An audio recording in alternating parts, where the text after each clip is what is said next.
Misty mountains cold. Is this that Hobbit shit? Welcome to That Hobbit Shit. I'm Mike. I'm Corey. Hey, Corey, what the hell are we talking about? It's hard to keep track these days because they all seem the same, but we're talking about episode 5 of season 2 of the Rings of POOer. Yes, episode 5, the third release. Yeah, funny enough. And the fourth marathon watch of this. And we're not out of the woods yet because as we are recording this, the next one will be out in like 36 hours. All right, let's get to the dragon, please. Oh yes, yeah. But the only food for the brave and true comes from that green dragon. Welcome to the Green Dragon Inn, the segment where we discuss the beers that we're drinking. Mike, you had mentioned really wanting to drink a beer. So, what have you got? Well, fitting to this episode where I didn't know what the fuck was going on, I have grabbed a brew mix mango sorbet sour with habanero hazy IPA from Dead Frog Brewery. That is just convoluted enough to be perfect. Oh my god, it's really good. Weird, actually. The sour is offset by the habanero spice. Oh, the sour came back. But it's not terrible. It's not the worst.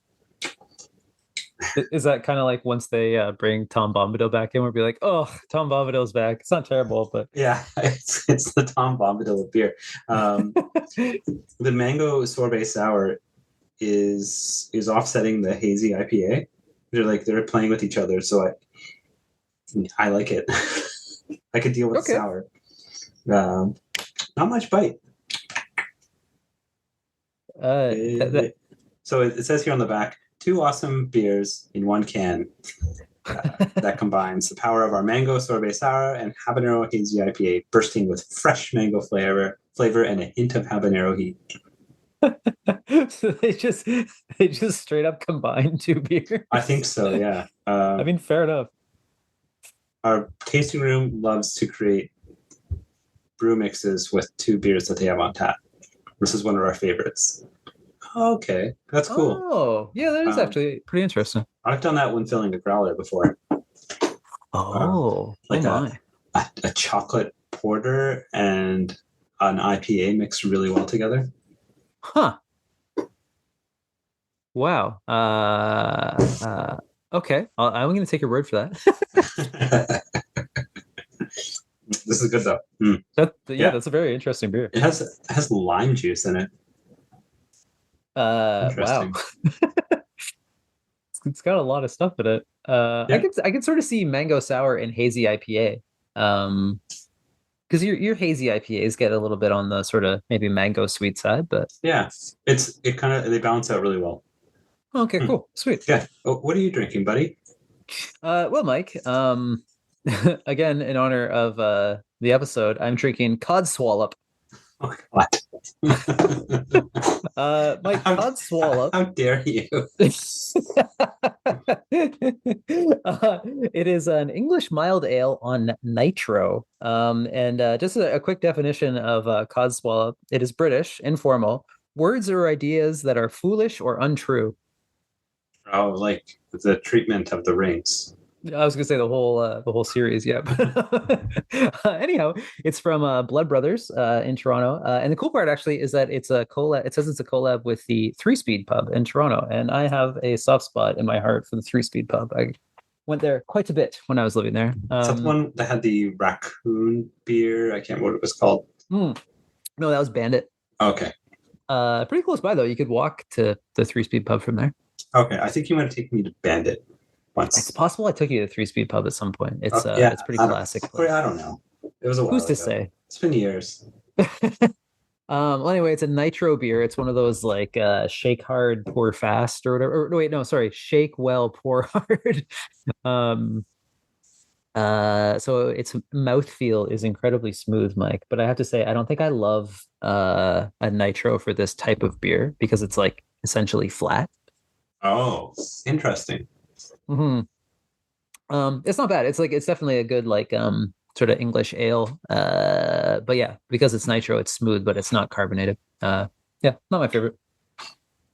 I think I'm gonna have to get into some pumpkin beers for next episode. Oh, that's a good idea. Oh man, fall is popping off out here, Mike. Yeah, it's coming here. Uh, anyway, yeah, your nitro beer reminded me. There's a nitro pumpkin ale in town. I want to track down. Oh, lovely. Yeah. Well, yeah, I think nitro works very well for, say, a stout, Yeah, a chocolate stout, even or porter. But yeah, in this particular context, wouldn't be my first choice. But anyhow, maybe if there was pumpkin in it. maybe one day, Corey. Let's get into the episode. Yes. Okay. I've got too much sarcasm here. I gotta unload it. Okay. Let's get our summary out of the way here. Mike, for simplicity's sake, I've organized it into sections rather than the chronology of the episode, if you will. And please feel free to jump in. So first of all, the dwarves, Mike. Yes, in the dwarven realm, King Durin is using the ring for fun and profit, and unfortunately, it instantly changes him, and everyone notices. And he won't even give away the other six. He intends to sell them. He wants to dig for jewels and shit, where he himself said they should never dig. Disa is especially mad because she heard the Balrog when she was singing. I think I'd like to come back to that and get a little angry. And she questions his delvecraft, Mike, because Minecraft must be a copywritten word that Amazon doesn't have the rights to. And Durin Jr. went to Celebrimbor asking if he was sure that there was nothing wrong with the rings. Yeah.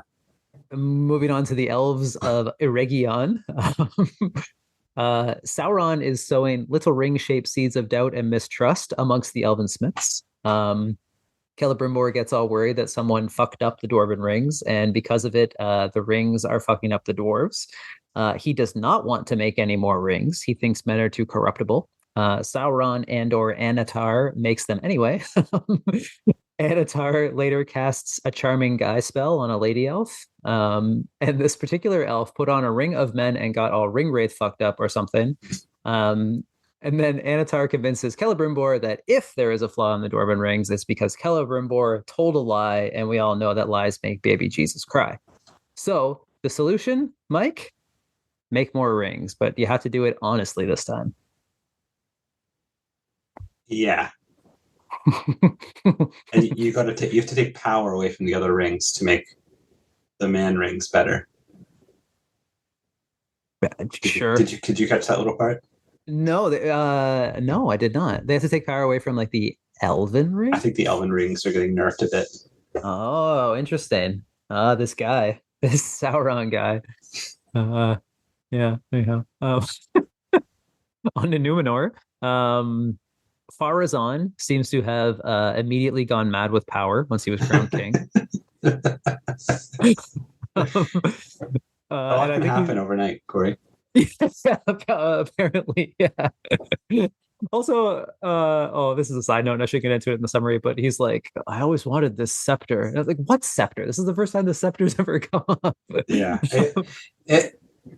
I wonder, sorry to interrupt your summary. I wonder how much of this stuff is like, because I hated the first season so much, I forgot so much. Like, was he coveting the scepter before and I just hated him? I don't know. It didn't look familiar. It was like a sun, and I don't know. But yeah, I think we probably both our subconsciouses wouldn't allow us to remember a lot of the first season. Sorry, continue. No, I think you're right. I think it's very possible that it might have been a note or a part of the first season that we forgot about. But then again, they'll come like out of nowhere, and suddenly Elendil is, or not Elendil, Isildur is in a spider cave, and I'm questioning if I missed something. Like this show is just gaslighting us. It is. It is fucking gaslighting us. That's the worst thing you can do to somebody. Oh, where were we? Oh yeah, okay. Farazan. I think he is going to look in the Palantir for some reason after denouncing it publicly. Sure. His rat-faced son is going around pissing people off, specifically Elendil. Stripping the Navy, Corey. Yeah. How dare he?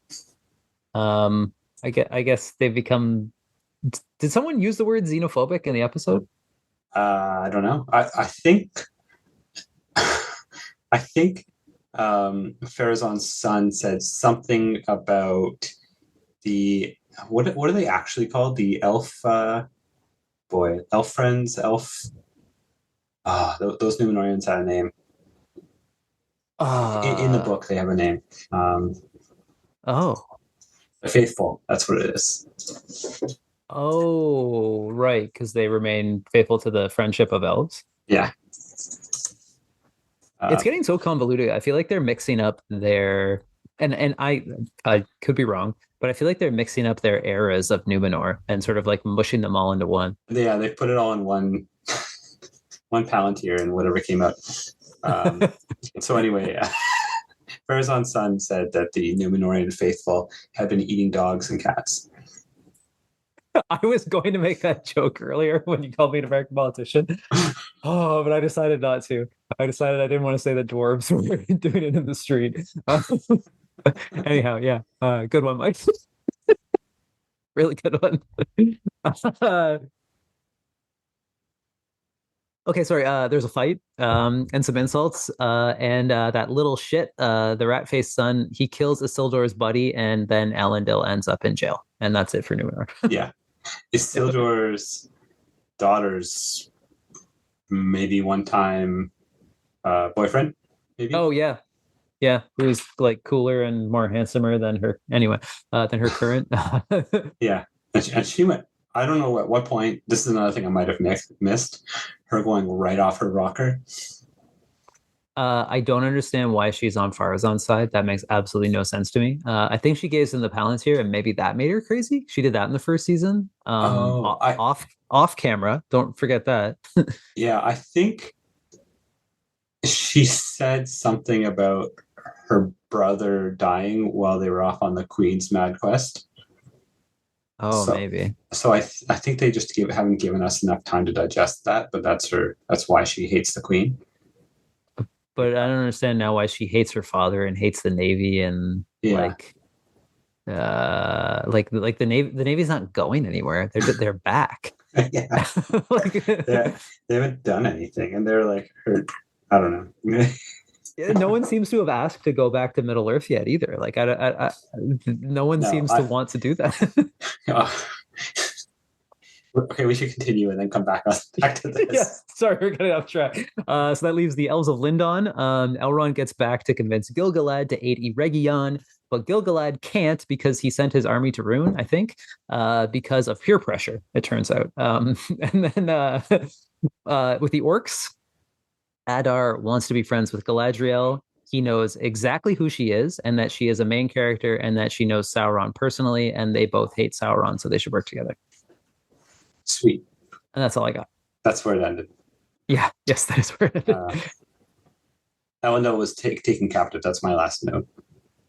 Oh yeah, okay, yeah. Yeah. Yeah, he was, and there's going to be hell to pay, I would imagine. Do you want to start off positive or negative? I have a positive if you want. Sure, go ahead. The dwarven props are really cool. Yeah, the dwarves pretty much are always the best part of these. Yeah, they totally are. When Buddy was when the king was knocking out the support wall, like that giant axe that he had was so sweet. Yeah, I thought when he said "pass me your axe," I thought, "Oh, here we go. He's going to be axing a wall," but it was actually like a sweet pickaxe. Yeah, it was really cool. Yeah, I had never really considered how they would be light shafts, and that's I don't know if this is known dwarf craft. Delvecraft. Delvecraft, but I never really even considered it. But it's a good point.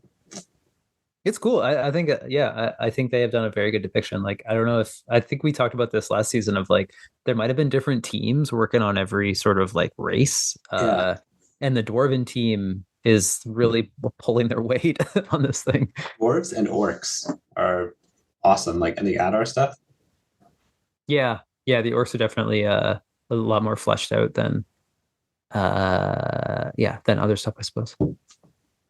Um, yeah. Do I have anything else positive?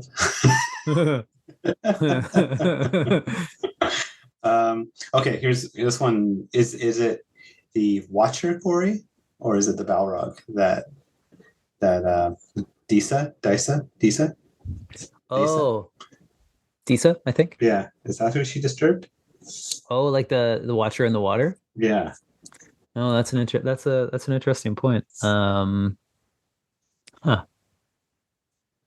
I mean, I don't know. I don't really have an answer. yeah. But I feel like at the end of last season, the Balrog was like about to wake up. Yeah, it showed him for a second, and so I guess he's lurking just like I mean, it's kind of silly because it seems like he's lurking maybe like 40 feet away from this entire dwarven city, and like they just have to knock a wall down, I guess, and then he's right there. Like, Yeah, or knock nothing down because she dropped that bauble and it bounced a few times, and she was just in his cave. yeah, exactly. Like, yeah, was he right there? Like, it doesn't really make a lot of sense. No, and it's just like behind the market too. Like nobody's walked back there. Yeah. Yeah. How has nobody found that cave? Meanwhile, like she's practiced her whatever they call it, singing for generations. And like no one happened to notice that closet over there leads to a whole other cave.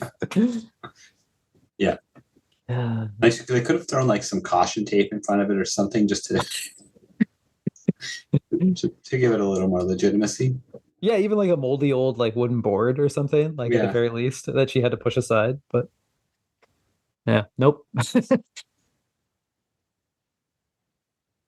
Uh, this is oh wait, oh, okay, sorry. This is a short note. But after this, I have a long note. I think Sauron is so stiff as Anatar. And I think it makes it that much more ridiculous that anyone actually trusts him. yeah. I liked so last episode or the one before. I really liked the way he was playing Celebrimbor. Mhm. This one seemed less believable, especially his flirtations with that lady elf. The I feel she like he elf, might. sorry, the she elf. Oh yeah, yeah, no, yeah. You should say Shield.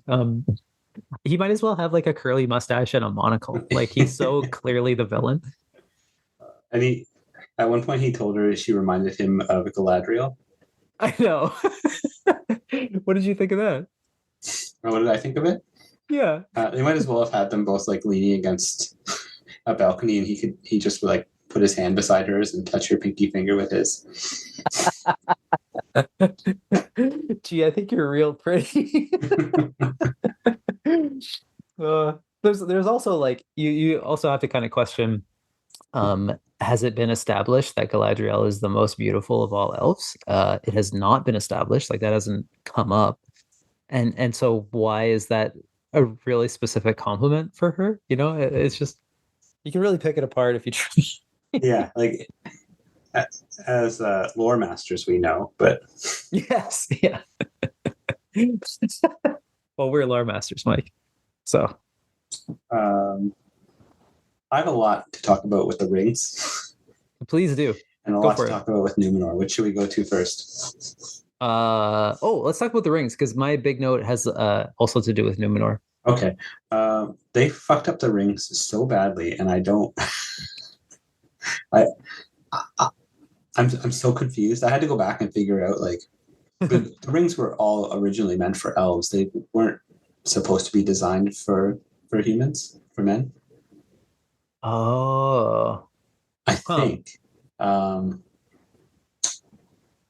And I get why they like are they rolling them out one stage at a time to help manipulate. Yeah.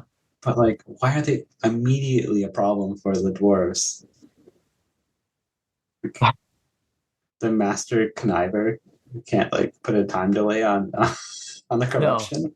Yeah, it instantly corrupts them, and like yeah, it's all a bit ridiculous. I feel like the whole like the thing with the whole show, and I don't want to get away from the ring point, but like either nothing happens or something happens way too fast. Like Yeah, it's like it just somehow the timing, the beats are so off, and like we don't get enough information, and we too much about something. yeah, Um, yeah, and we don't get to see who those dwarven rings go to yet, and there's already questions about like should they even have them? yeah, And exactly. And Celebrimbor didn't even seem that bothered that Durin is still hanging on to all seven. Like yeah, he didn't seem to care. It's like, well, hang on. Well, why did he even let him leave with seven of the yeah, that rings? was another Like, thing. I had a note. Why didn't he summon all of the dwarf lords? yeah, why do you just leave it up to like his friend's dad? Like, It seems like they didn't want to cast seven dwarf lords. Was it five or seven? How many? seven, it's Yeah, seven. okay. Yeah. Yeah, like it would have been really cool to see all the dwarf lords in one place, and like they could have name Yeah. dropped like, oh, so you're going back to the Lonely Mountain. Yeah. Or like the Iron Mountains or whatever. Or Yeah. yeah. Yeah. Yeah. Instead, they bring their emissaries for whatever reason. Like you could have made it a lot cooler. Yeah, that was another kind of like pointless scene where that just happened so fast. It's just like, oh, you guys can't have them. Your masters have to come here and bring me money. I'm like, whoa, Yeah, whoa, whoa, whoa, whoa, slow down. yeah, it's like doubling down on his corruption when it was already apparent. Like they're just, Yeah. and it also would have shown a better passage of time too. You know, Yeah. and it leaves me wondering what the hell, or I guess worrying what the hell they're going to do with the men, because I don't think we've been introduced to 9 different men. No, no, yeah, yeah, you're right. I don't think there are nine individual characters from the race of men, and there are also definitely 1,000% not nine separate kingdoms of men. Yeah, and Um, I don't we the only Middle Earth kingdom of men that we've been introduced to is that ragtag crew that is hanging around the old Numenorian ruins. yeah, and they're like, they're just dirty peasants. Yeah, they don't have a king. That was Yeah, that was the point of the first season that the they whole don't have a plot of the king. first season. They don't have a king. Yeah. Which they do explain it doesn't have to be a king. It could just be a great man. Well, still, like you pointed Sauron out. was name dropping all the greats. But like, so it makes me think they're going to end up giving a ring to Numenor, which is not a thing. No, no, no, But like, no. what other men are there? None. Yeah, as far as we know. Yeah, I don't understand that. They're moving like way too fast. And I think part of moving way too fast with the rings in particular is like it seems like it's really fucking easy to make a ring of power. It takes like an afternoon. Yeah, we're like, if they had called over all the dwarves, they could have been working on them for months and like just did like a quick montage. Just it's or like given Durin his, and then it's noticed it worked and got to work on the other 4. But they have to make this one forge. They can forge all 5 at the same time, or all 7 at the same time. Yeah, it's very strange. I don't know if you ever put much thought into like what the forging of the rings was like, but I imagined it was just like, I don't know, just kind of hell and just like took a very long time and there was lots of fire and lots of like mallet pounding and sweating Well, and stuff and like we did get a peek at the forging of the One Ring in the actual good movies. yeah, yeah, and it was hell because it was in the fires of Mount Doom. Yeah, I wonder if they'll even fuck that up. I don't even know. Yeah, yeah, they've really missed the mark on the And there's several more seasons coming. Like, so with Numenor getting a ring, which I assume they're going to, we're gonna totally skip over Numenor going to war against Sauron. I think. Yeah. We it seems like we might, and that's kind of one of my gripes in my big note about Oh Numenor. yeah, okay. Should we jump over to Numenor now? Sure, yeah. I can forgive all the nonsense with Tim Bimbadil, but I really cannot get over the poor depiction of Numenor. Did you know that Numenorian men are supposed to be upwards of 8 feet tall? It does not surprise me that they have incorrectly depicted Numenorian men. Fuck. Well, yeah, they're supposed to be like they are supposed to be the height of like pretty much any civilization. Like, don't they essentially surpass the elves? Yeah, I Like, got to a pretty angry place thinking of all this stuff.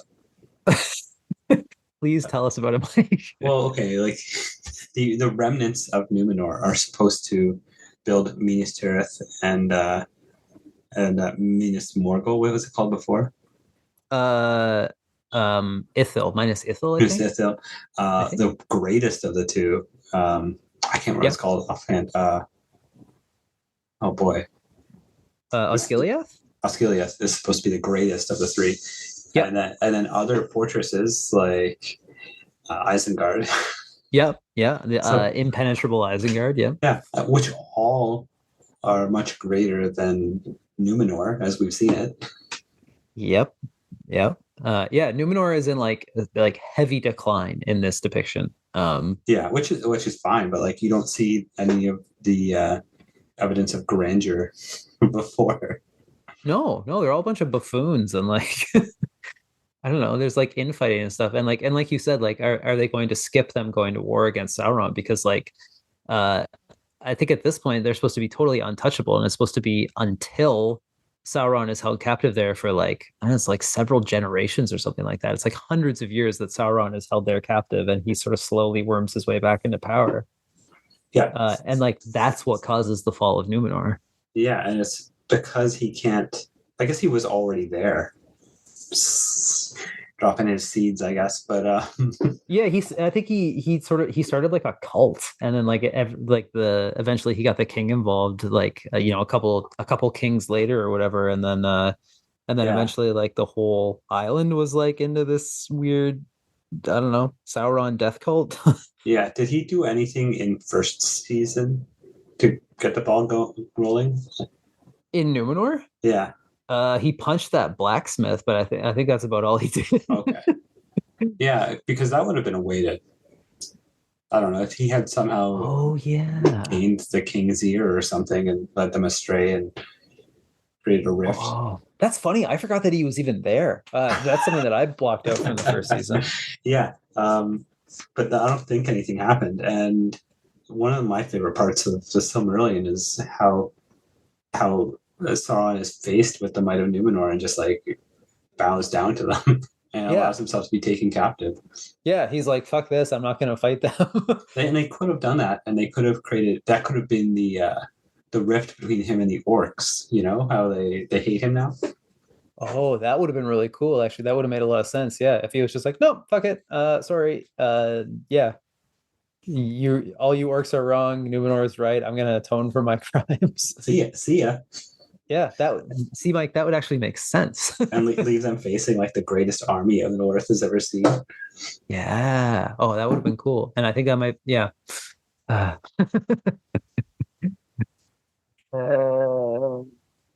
I don't know, man.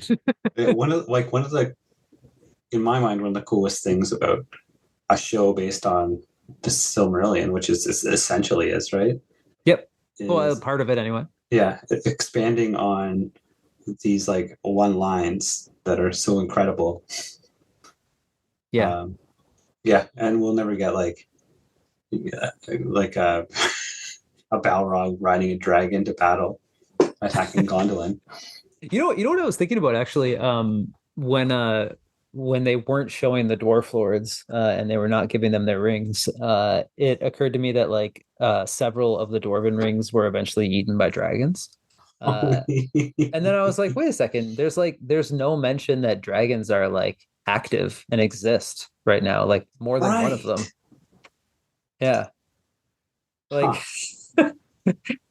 either like there's lots of stuff that all these characters are just blissfully unaware of, or like I don't know, they just don't. Yeah, there should be several dragons rolling around. Yep. Yeah, doing some heavy duty shit. Yeah, they could have even like just if they didn't have the budget, they could have shown them somewhere like in the background. Yeah, or someone could have even made some stupid comment of like, oh, we shouldn't go to Ruin. There's a dragon there, Yeah, and like, yeah, I don't know, yeah, and even but name no, dropped a dragon. Like, what did they call the area around the Lonely Mountain? Was it the the Ruin of Smog? the The desolation. desolation. Yeah. Yeah, the nerfing of Numenor is unforgivable. It makes me so mad. And knowing they're going like at least one of them is going to get a ring. I feel like it's Fairs on Sun. Probably, yeah. Well, he's definitely corruptible. He's and oh, actually on that note, I kind of wanted to mention in terms of Numenor sucking and how much that guy's son sucks. Like, how come the guards that were with him watched him commit cold-blooded murder and were fine with that? Yeah, He they stabbed a just guy in the back. yeah yeah he was trying to drown him. Yeah, he was. He was really trying to. Yeah, Yeah, Numenor's a pretty awful place, apparently. Oh, I just realized I wrote in my notes. This version of Numenor is a shithole.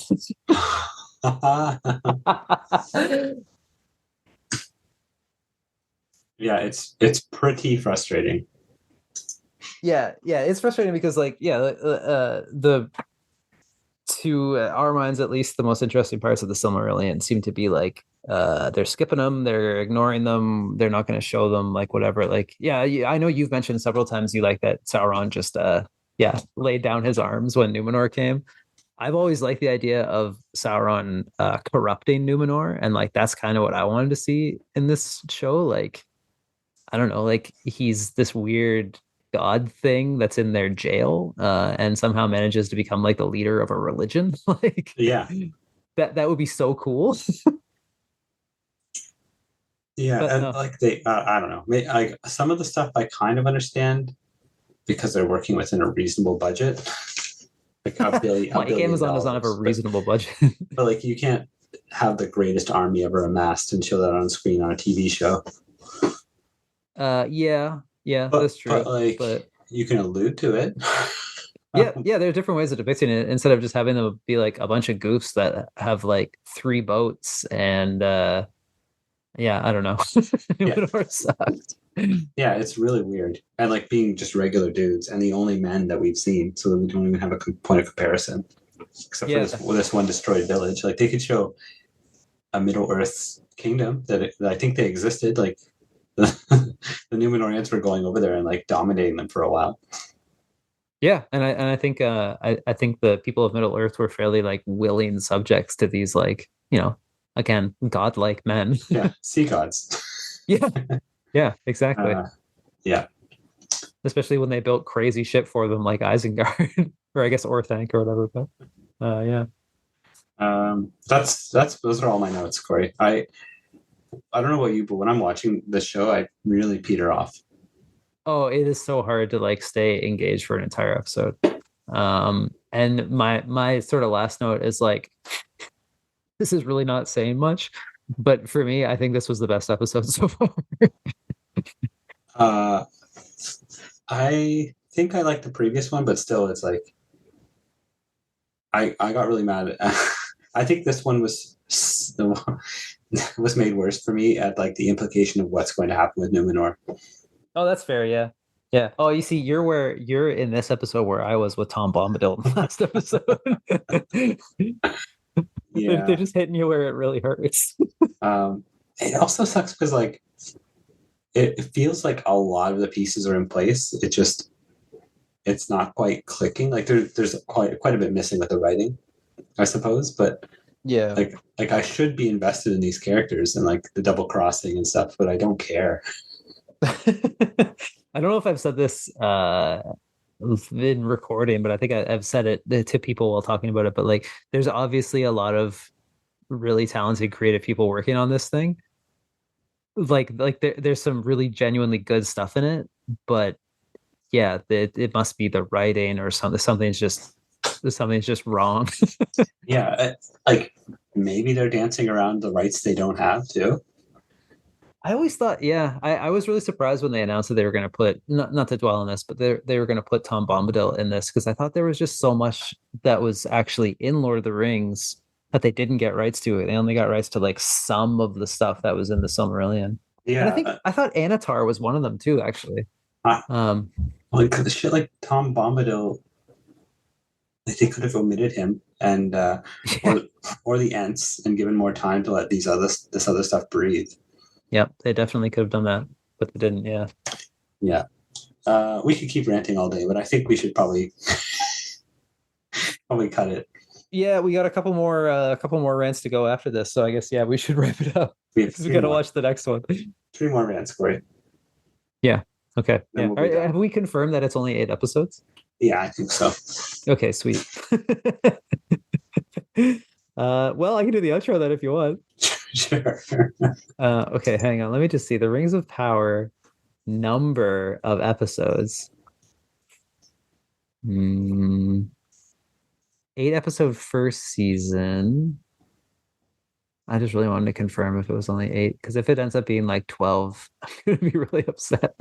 Anyhow, forget about that. You can cut that out.